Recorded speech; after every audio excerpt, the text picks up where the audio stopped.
All right, guys, I am super pumped up to welcome a very special guest to Stacking Pennies, Mr. Bernard Pollard. Welcome to the show. Appreciate you having me, brother. Thank you. Man, so you were an NFL player for 9 seasons, super successful career, Super Bowl champ, by the way, with the Baltimore Ravens. And man, I'm always find it interesting that somebody genuinely latches onto the sport and embraces it. And you have taken that baton and ran with it right now. It's super cool to see. You do a lot of work with Ally. You do a lot of work with Hendrick Motorsports as well. So what was it that just sucked you into NASCAR and becoming a fan? Well, I think, Corey, I think for me, coming up from where I came from, racing was never a thing for me. Sports, track, football, basketball, that was always the go-to. And I think, at 36 years old, I ended up watching my wife was watching something. She was watching CNN and walked in and Don Lemon was interviewing Bubba Wallace.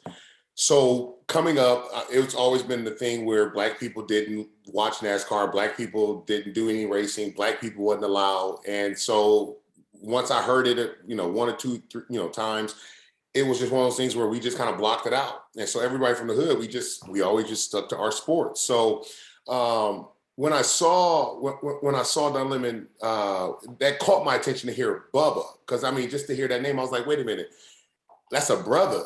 And I'm like, so everything that was told to me coming up was just like, okay, well, no, that's the furthest thing from the truth. So now I'm watching Bubba and I'm looking, okay, he's a racer. And then I was like, okay, I need to learn something different. The NFL world, the football world, I know. Basketball, I know. Track, I know. But, when it comes down to, learning something and being able to offer my children something else, I was just like, okay, I want to dive into this and I want to learn it. And I think the first race, because it was talking about COVID and everything else, but the first race that I believe, if I'm not mistaken, was Martinsville that I ended up watching. And I was told there's no strategy. I was told that all you do is go fast. I was told that there's no teamwork, and everything that I watched in that race was completely opposite of what I was told.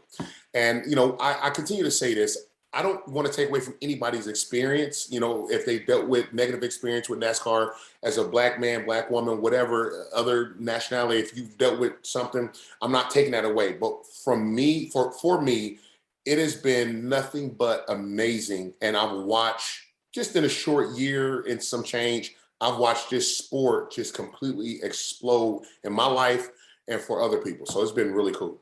Man, and I appreciate you just noticing the changes that NASCAR is trying to make everybody feel just more comfortable going to the racetrack. And something I always love to dig into with athletes from different sports, yourself being in the football realm, of how similar the mindset and the mental preparedness aspect goes into being a football player to being a race car driver, because I don't think a lot of people can relate the two. So what do you think, the more you dig into it, the more you get to know Alex and Bubba and some other drivers, were you not expecting the mental strength it takes, I guess, to be a race car driver?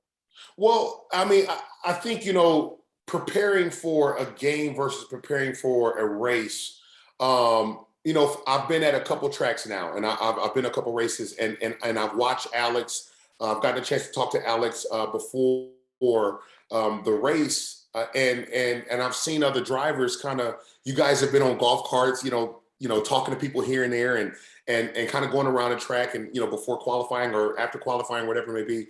And I look at the access that fans have, and I'm just like, yo, that blows my mind, because in the NFL world, that access is not allowed. And I think that's one of the exciting things about this sport, the sport of racing, is they want fans to be able to see their favorite driver. They want the fans to be able to, kind of get closest they can to be able to see what these guys are doing, the guys and girls are doing with these cars and with their teams. And I think, for me, preparing for a football game, I couldn't talk to anybody outside, because my mindset, it had to be ready to hit at all times, be ready to protect every blade of grass behind me. So, I'm like, our communication got to be right. It's not the headset with the the OC or the DC. It's with, the other 10 guys on the field that I have to be able to make checks and audibles and all the other stuff. And I mean, you guys are doing the same thing, but I think it's just really neat to be able to see,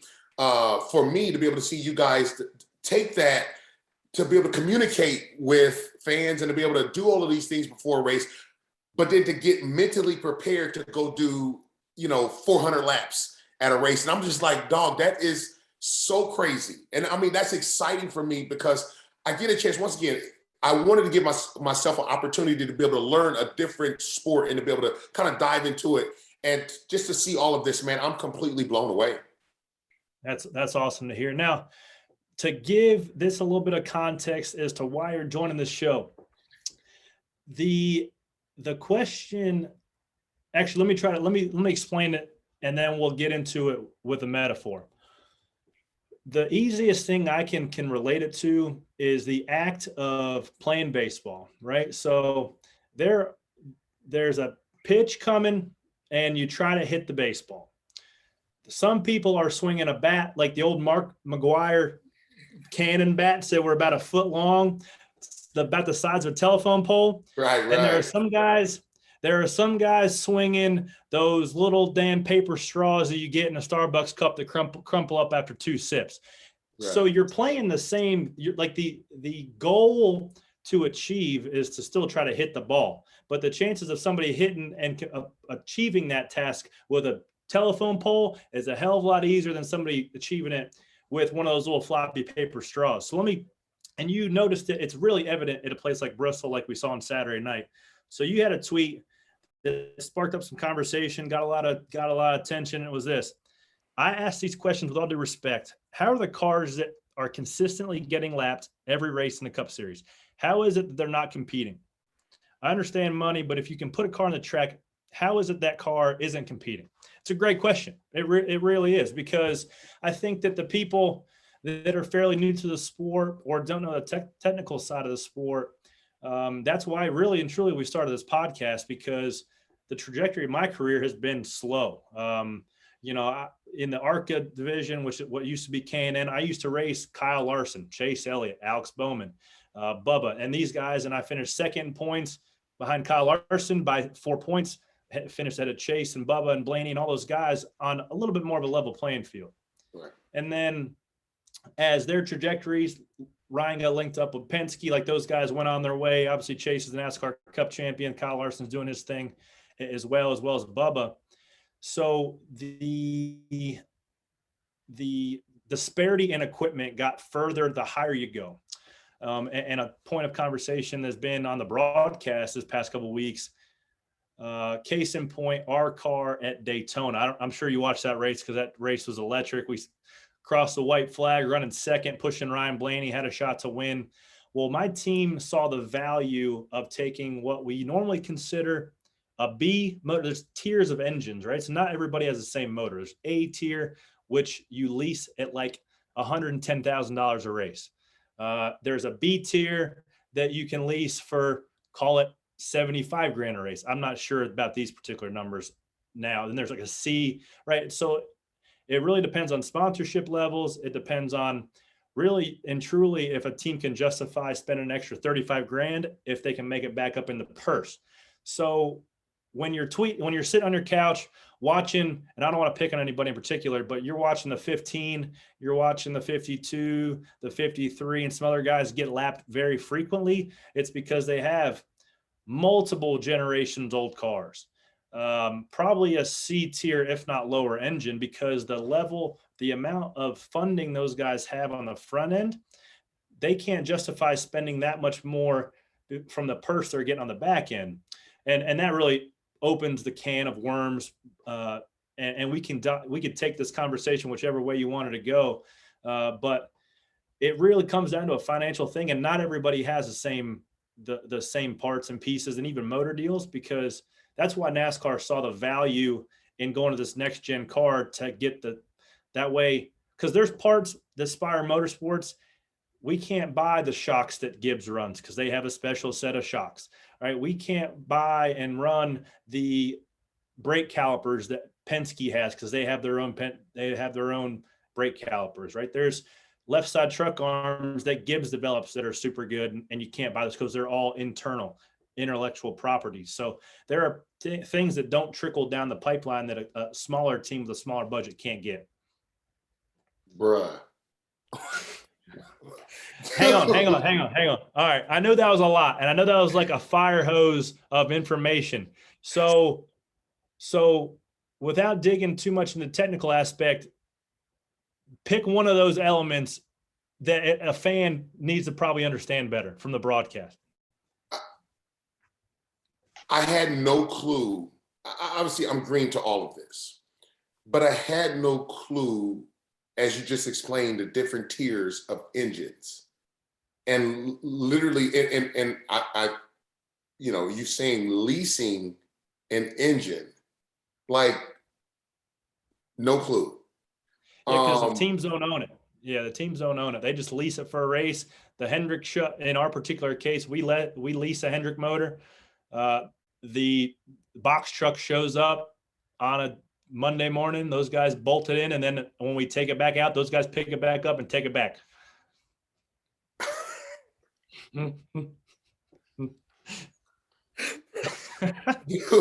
This is, and I want to stay on track, but this is so different because I hear a lot of people try to compare, they try to say about NFL teams where they say, okay, well, the Jacksonville Jaguars still line up and those guys still get paid.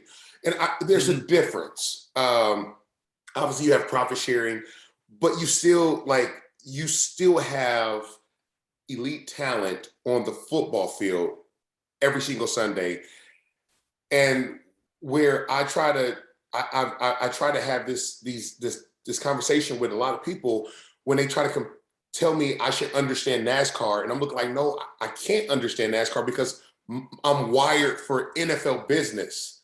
And so when I'm hearing all of this, I mean, and I saw this on Twitter, and so you're essentially telling me if you're leasing this engine, the odds of it being a top tier engine isn't likely. So we're okay with going in and placing where we place just to get a run. Yeah, so a lot of those decisions, and let's be clear. Everybody from about 28th to 29th every week in points has an A tier engine. We get what would kind of be considered an A minus, B plus. It kind of fluctuates, but there is an obvious difference between when we got the A motor for Daytona and how well we run at Darlington versus, what we normally ran. So, but like when you go and you're looking at a team from 33rd on back, those teams are trying to run on a shoestring budget because they don't have much sponsorship money coming through the front door to put stickers in the car, and they have less money coming in the back door from purse. So those teams are running maybe on a $80,000 a week budget, and it cost them $85,000. So if they went and spent $80,000 more dollars on an engine lease, it might only get them 4 or 5 spots. So that really is a financial decision. Now, that's not the difference between somebody that runs 22nd to 12th, because a lot of those times those guys have the parts and pieces, and it's really just who kind of hits on it. A guy that we could use for a perfect example is Alex Bowman. Him and I started in the Cup Series at the same team. It was BK Racing. It's now shut down, but we were those guys, 32nd, 33rd on a good day, and you physically cannot show what you're capable of. Now he's winning multiple races a year at Hendrick Motorsports. He's a playoff contender. And all that is from sitting on a faster horse. Now, granted, he got more experience and he did this and that, but he went through 4 or 5 tough years there of grinding it out with Tommy Baldwin Racing, went back to Junior Motorsports, and he got the planets aligned with him right when Junior got hurt. He hopped in and hauled ass at Phoenix, he made a career for himself. But even Alex Bowman, he's going to finish in the top 6 in points this year probably. He could have been flushed out if he didn't get the opportunities just as quick, because you just don't really know.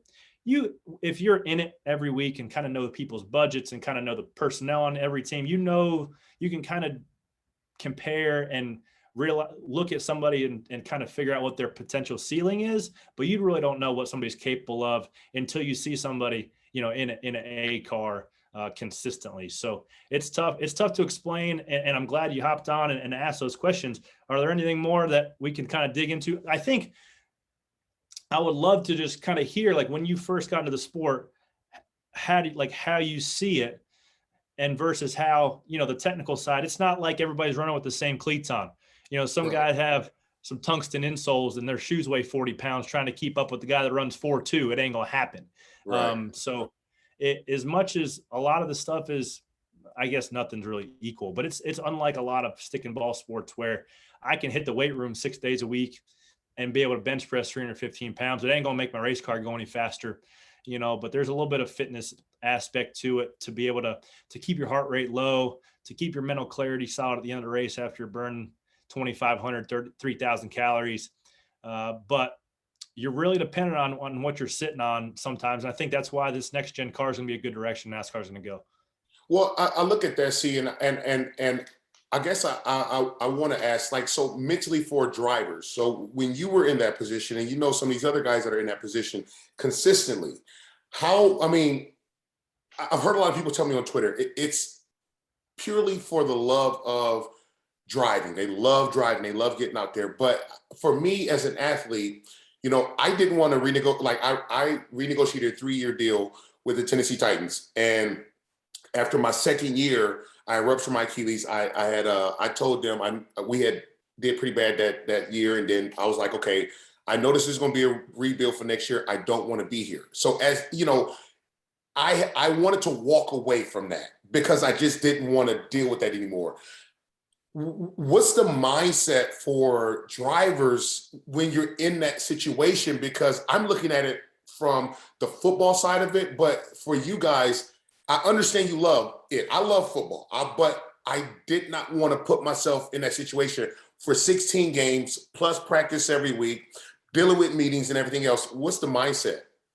Bro, I love that question, and it tees it up perfect because that's why we started Stacking Pennies. That's actually where the hashtag Stacking Pennies and just my mantra comes from, and I'll explain it to you because you probably never heard it. So when I first started, the team I mentioned at BK Racing, right? I had won in everything I've ran in my life. Like, I didn't make it here because we had a bunch of sponsors. Like, it was my dad taking me to the racetrack with a couple high school buddies, and we would just go show up and take the trophies and go home, right?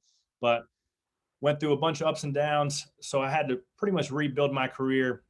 The mid-tier Xfinity car, got that shot with BK Racing, and in the first 6 races, it's like, what am I doing?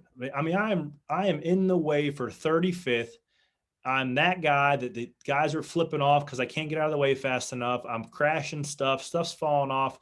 Like, do I even like it anymore? Like, and the answer to that was no. So, people think in this, like, this taboo and this and that, but like, I started seeing a sports psychologist to just figure out, okay, like, is this what I wanted? This is what I wanted to do since I was 12 years old. Like, I am here. I've always wanted to drive a cup car, and granted, it wasn't fast and it wasn't paying good and it's not fun. And because you get in the back, like, what can we learn now that can apply 5 years from now? And when I do get a shot, can apply. So we actually had to figure out, like, tangible things throughout the course of the weekend. A couple of those being like your pit road rolling speed. It doesn't matter how fast of a car you have, you can kind of pay attention, and they rank your pit road rolling speed. So my goals were to try to be in the top 10 of pit road rolling speeds with no penalties. A positive restart position retention. After the course of the day, if I gained more positions on restarts than I lost, that was a penny. If I made no mistakes on pit road, if I got no damage, like little tiny things that you look at and nobody like celebrates, those were pennies. So we literally started stacking pennies to keep myself motivated so I can pay attention more on pit road. So I can get on pit road faster under green flag pit stop, so they can rank that as well.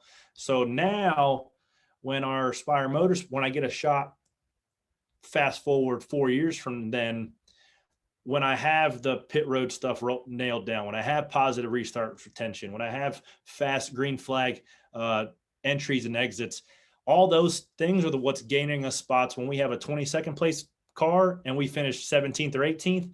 And that's going to be the difference when I'm in a 10th place car. That's the stuff that can make or break and win your races possibly. So for me, it was talking to a sports psychologist to figure out the small victories that you can quantify to keep yourself motivated each and every week. Because if not, you get hammered.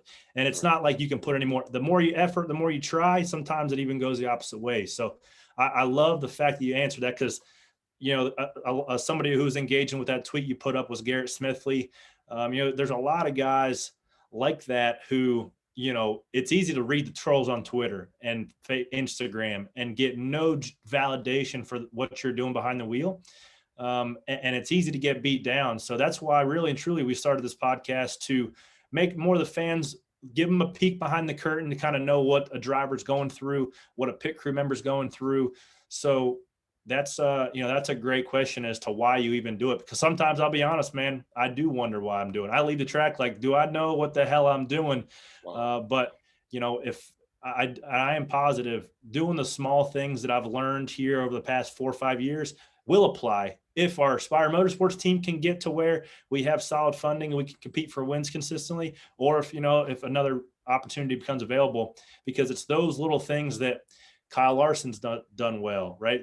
Kevin Harvick, like the guys who run consistent, do those small things well, and those are the ones that add up to trophies. So it's, I think for me, it's experience and learning and trying to find those small victories. That's awesome, man.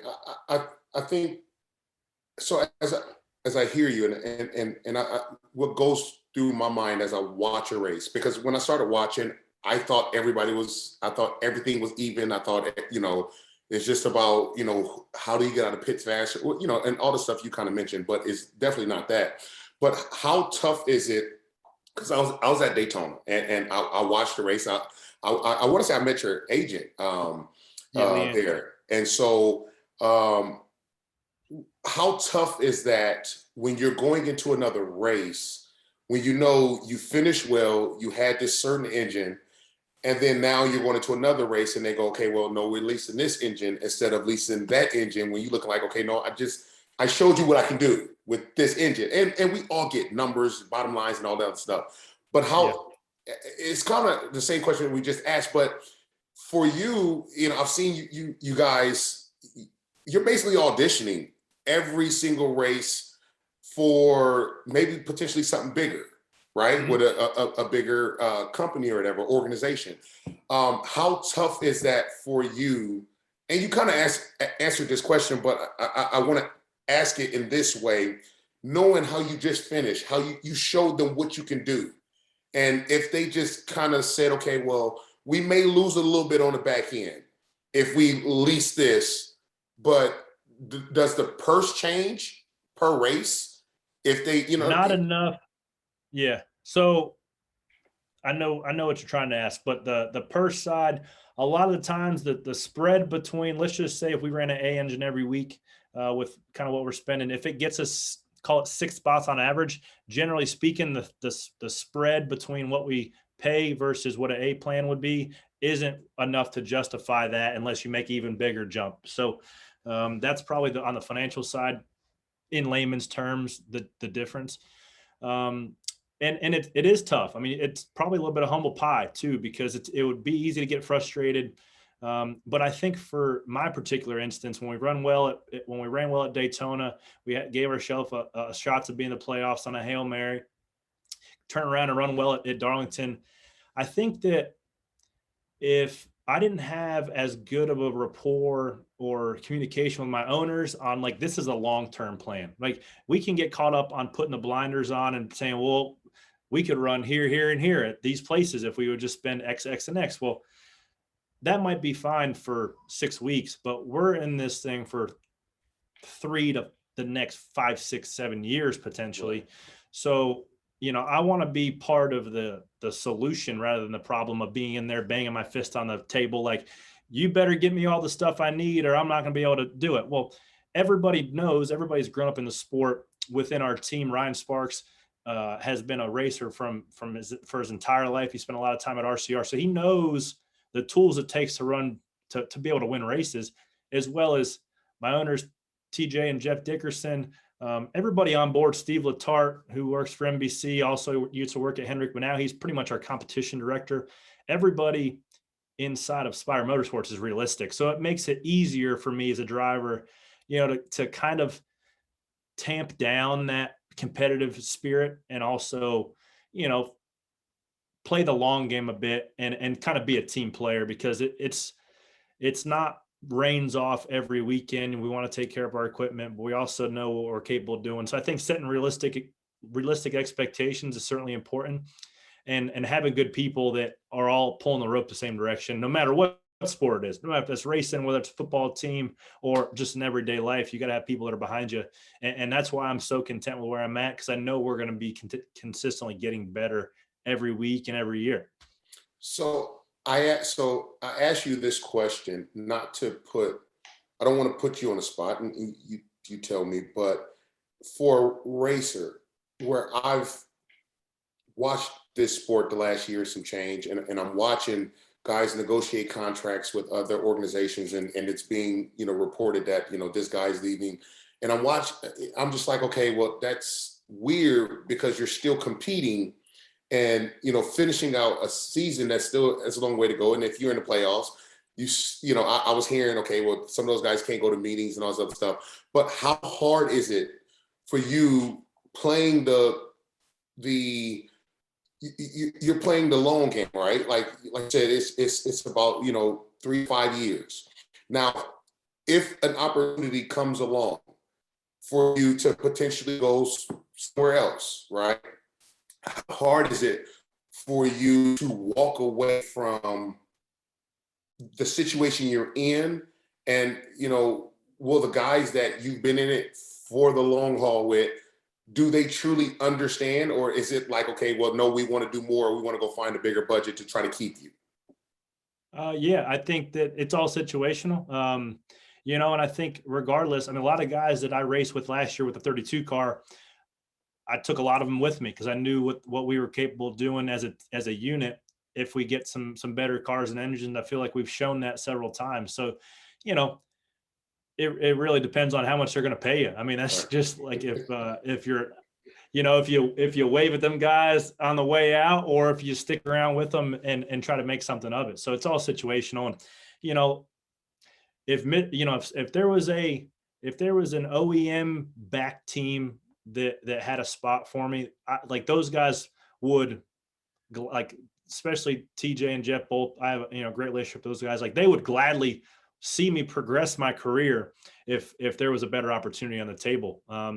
Because when I passed up a better opportunity that was on the table for me this time last year to drive for maybe a short term, a little bit better team, maybe a little bit more money. But I viewed what we're trying to do at Spire. I thought I was going to get more, more contentment and more joy out of building something from literally an empty shop floor into what we're going to have this thing in 2 or 3 years. Hopefully it's going to be a fringe playoff contending team. And for me, that's what my grind has been in the sport from day one. Like, I want to be part of building something. I don't really want to be handed the keys. Right. Now, granted, if Mr. H wanted me to hand me the keys to one of his rides, I would gladly bolt right in that sucker. But for where I'm at right now, man, in my stage of my career, I'm super happy, and it's a really fun job. And we get to do have fun runs occasionally. But a lot of other weeks, it's a grind. And I think that just having people like yourself on and guests that come on the show to be able to show our listeners, because, by the way, we're getting a ton more people are yelling stacking pennies at me everywhere I go, which I appreciate all of y'all that listen, to give those guys a peek behind the curtain to kind of see what the life of, somebody that doesn't win races, doesn't get a lot of TV time, goes through. It's been a lot of fun for me, and it's been a lot of people. It's been a lot of fun let them to like come along with my journey, and with help with people like yourself that ask the questions that people are thinking, that we're able to answer them things. It's been great, man. Dude, that's awesome.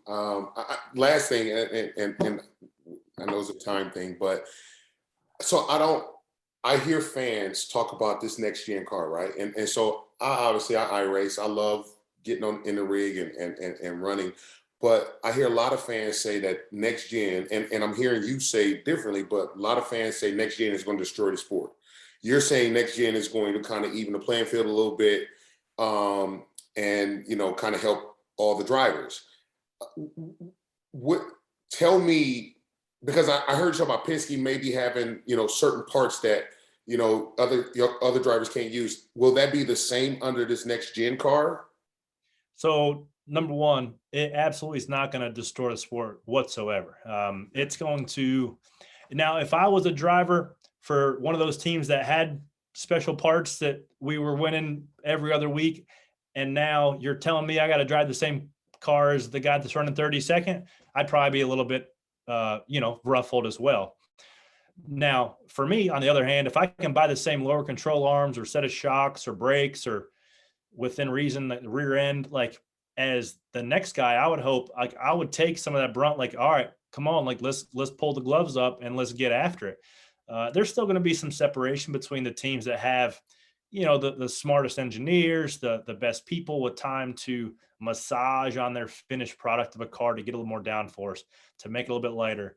But you're not going to get beat knowing that you have different parts than the next guy. You're going to have the same parts and pieces that any other team is going to have. It's just a matter about how you put those pieces together and set your car up, and how the driver does. So I love it. It's there are some things that you can highlight and say, well, this is not maybe as good as what we had this time or X or Y.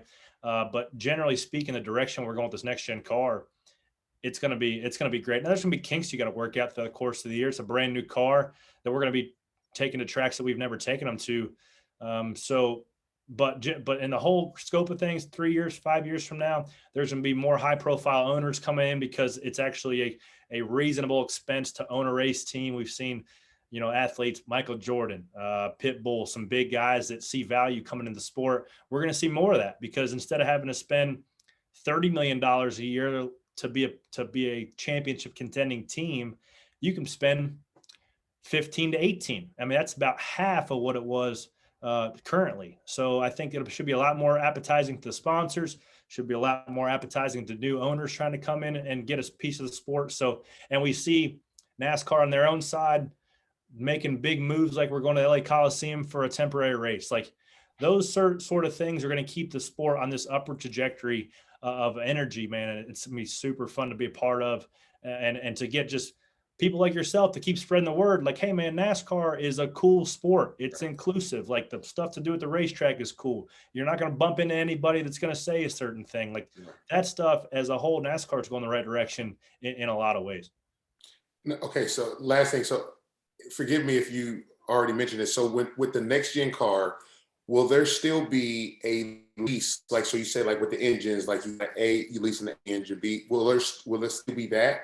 It will be, and I think our plan aspires to upgrade to an A. That's, like I said, it's probably a $30,000 per week addition in bottom line price. So we're gonna have to go to work and sell some sponsors over the off season, and hopefully that shows up in the results.